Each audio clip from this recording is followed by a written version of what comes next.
আমরা কারো বাপদাদার চক্রাঙ্গানিকে আমরা পরোয়া করব না। আমরা জানি সহজে কানে পানি ঢুকবে না, তখন সিরিঞ্জ দিয়ে যদি ঢুকাইতে হয় সে পানি আমরা ঢুকাবো।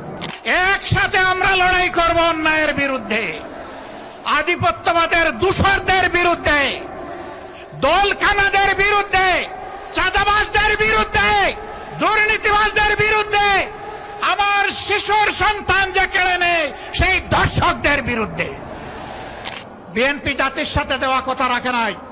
আমরা বিএনপিকে বলছি দেশ এবং জাতির স্বার্থে আপনারা ভুল করছেন, আপনারা ভুল সংশোধন করে জনগণের কাতারে আসুন, জনরায়কে সম্মান করুন। জনরায়কে সম্মান না করার পরিণতি কি হতে পারে দফায় দফায় দেখার পরেও যদি শিক্ষা না হয়, জীবনেও আপনাদের শিক্ষা হবে না।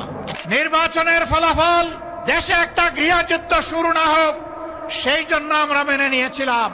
যদি ফয়সালা সংসদে না হয় তাহলে যেখানে কথা বলতে মাননীয় স্পিকার বলতে হয় না, যেখানে কথা বলতে স্পিকারের অনুমোদন লাগে না, সেই খুলনার মাঠ, বরিশালের মাঠ, চট্টগ্রামের মাঠ, কুমিল্লার মাঠ, সিলেটের মাঠ, ময়মনসিংহের মাঠ, রংপুরের মাঠ, রাজশাহীর মাঠ, বগুড়ার মাঠ, সব জায়গা থেকে আগ্নেয়গিরি তৈরি হবে।